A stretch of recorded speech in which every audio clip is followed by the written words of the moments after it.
Miss হবে না আপনার পছন্দের টিভি শো। দেখুন জি5 অ্যাপে একদম ফ্রি।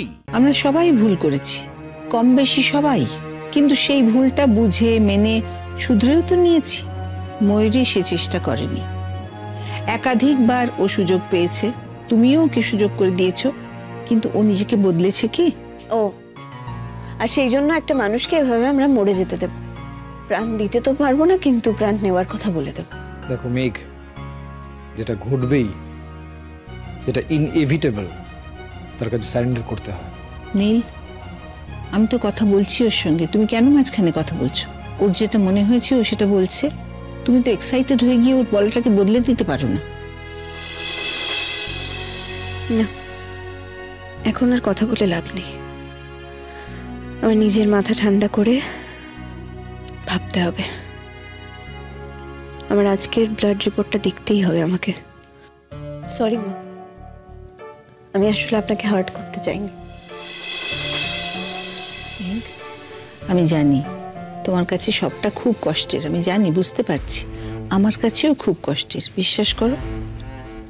মেঘ, সত্যি কথা বলতে কি জানো তো, আঙ্কেল আর আন্টিও খুব ভেঙে পড়েছে।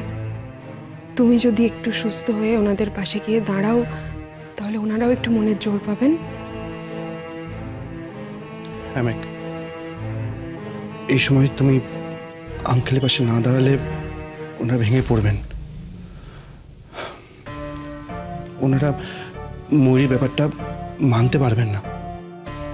আমি একটু একা থাকতে চাই, প্লিজ। ওকে, আমরা বাইরে যাচ্ছি। নীল, তুমিও বাইরে এসো। মেঘ, তুমি চাও আমি বাইরে যাই? চল।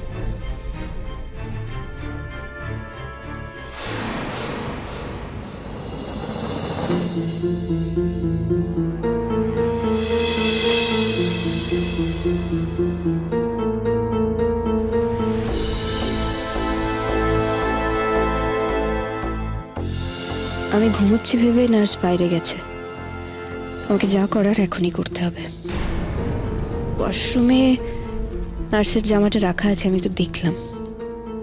ওটা পরেই বেরোনোর চেষ্টা করি একবার। এই হসপিটালের পোশাকে বেরোলে কেউ না কেউ ঠিক ধরে ফেলবে। সরি নীল, আর কিচ্ছু করার নেই। দিদিভাইকে বাঁচানোর জন্য আমাকে এটা করতেই হতো।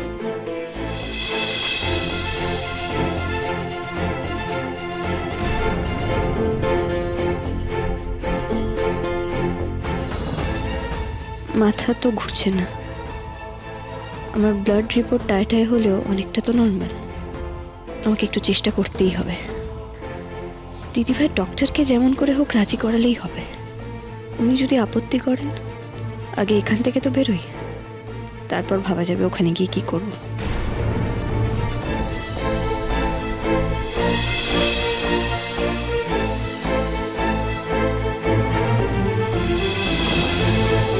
যাওয়ার আগে আমাকে একটা কাজ করে যেতে হবে। কিছুক্ষণের জন্য অন্তত কাউকে টের পেতে দেওয়া যাবে না যে আমি এই রুমে নেই।